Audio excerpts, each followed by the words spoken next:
How statins degenerate your brain health. Tens of millions of people are taking drugs to lower their cholesterol levels. Most of those medications are in a drug class known as statins. Some doctors are even starting to recommend children use statin drugs to control their cholesterol levels. I couldn't disagree more.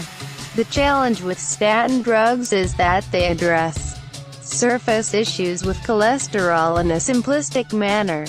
But your body is a complex organism that uses cholesterol every day to build new cell walls, in the formation of vitamin D and in the production of hormones. Statin drugs are HMG-CoA reductase inhibitors.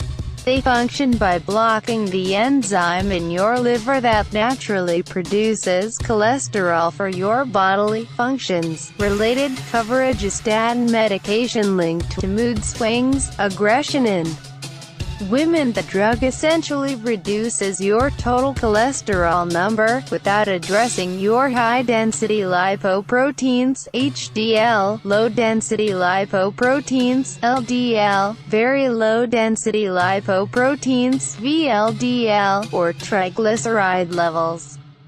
While your total cholesterol number gives you a general overview, it isn't the information needed to evaluate your risk of cardiovascular disease. Instead, you'll need to compare your HDL, LDL, VLDL, and triglyceride numbers against your total cholesterol. Statins may trigger neuromuscular disease. L1 Daniel with a tablet of the anti-cholesterol drug statins in London on March 21, 2014. Ben Stanzal, AFP, Getty Images. Statin drugs are notorious for causing side effects like muscle damage and weakness. What has been less publicized is a potential link between statins and a progression of muscle wasting that may lead to a diagnosis of amyotrophic lateral sclerosis, ALS, also known as Lou Gehrig's disease. The World Health Organization (WHO) Foundation Collaborating Center for International Drug Monitoring receives safety reports associated with statin medications and has noted a disproportionately high number of patients with upper motor neuron lesions among those taking statin medications. I would advise you to seriously evaluate the risks and benefits and consider your alternatives before you start taking a statin drug. The lead researcher, Ivor Ralph Edwards, is an expert in toxicology, acute and chronic poisoning and adverse drug reactions. He also is the senior advisor at the WHO Uppsala Monitoring Center in Sweden, and he says, "We do advocate that trial discontinuation of a statin should be considered in patients with serious neuromuscular disease such as the ALS-like syndrome, given the poor prognosis and a possibility that progression of the disease may be halted or even reversed." Researchers from Johns Hopkins Medical School caution patients that although they discovered a link between taking statins and the development of a rare neuromuscular autoimmune disease, this condition could be treated with steroids and other immunosuppressive drugs.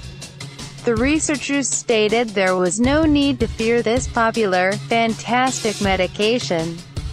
Related coverage. How to make sense of your cholesterol levels. Infographic. Dr.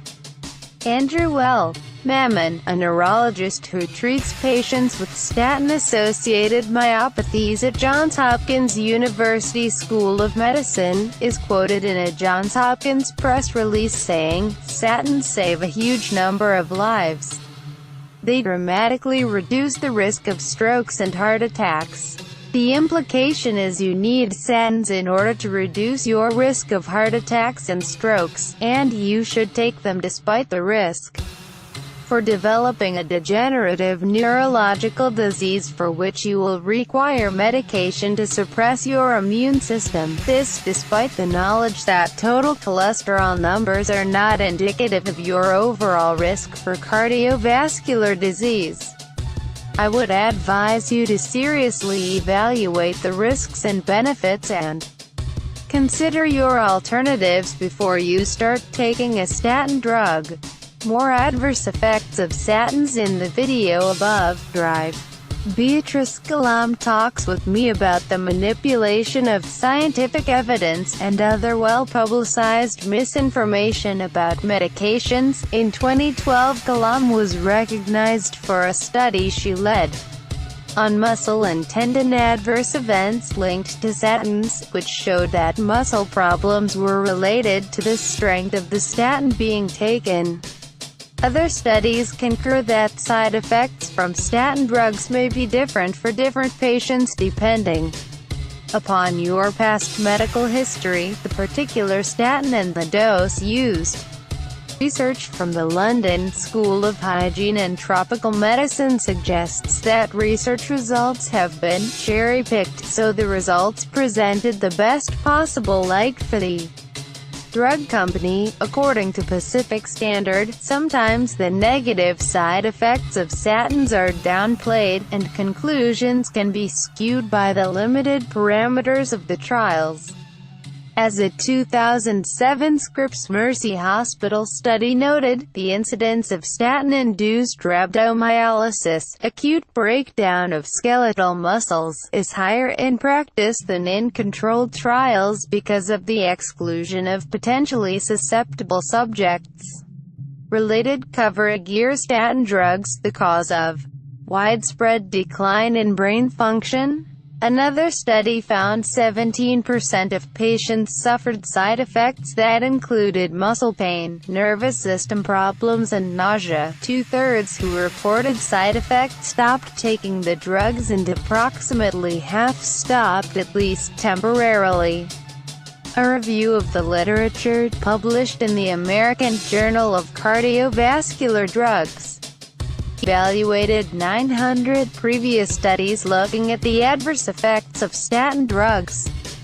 Adverse effects are dose-dependent, and your health risks can be amplified by a number of factors, such as taking other drugs, which may increase statin potency, metabolic syndrome or thyroid disease. Some of the consequences of taking statin drugs in strong doses or for a lengthy amount of time include headache, difficulty sleeping, drowsiness, bloating, gas, constipation, rash, high blood sugar, type 2 diabetes, vision changes, bladder pain, difficulty breathing, dry mouth, lower back or side pain, loss of consciousness, swollen joints, cognitive loss, cataracts, sexual dysfunction, degenerative muscle tissue, rhabdomyolysis. If you feel you must take statins, you need to take ubiquinol or CoQ10. Statins work by inhibiting the enzyme your liver uses to produce cholesterol. However, the same pathway may promote the suppression of the precursor to coenzyme Q10, CoQ10, an antioxidant your mitochondria uses to produce energy. In theory, when your body is deficient in CoQ10, mitochondrial energy production is depressed, which may trigger or accelerate neuropathies like ALS. If you are over 30, you'll want to consider ubiquinol, the reduced version of CoQ10, as it is far more effective. If you take statin drugs without taking CoQ10 or other reduced form, ubiquinol, your health may be at serious risk. Unfortunately, this describes the majority of people who take statins in the United States. The loss of energy at the cellular level can damage your mitochondrial DNA and set into motion a vicious cycle of rising free radicals and mitochondrial damage. CoQ10 is an effective adjunct treatment for heart failure, an important piece of information as statins may decrease the function of your heart muscle. In this study, researchers found the control group, those who are not taking statin drugs to protect their cardiovascular health fared better. They concluded, statin therapy is associated with decreased myocardial function as a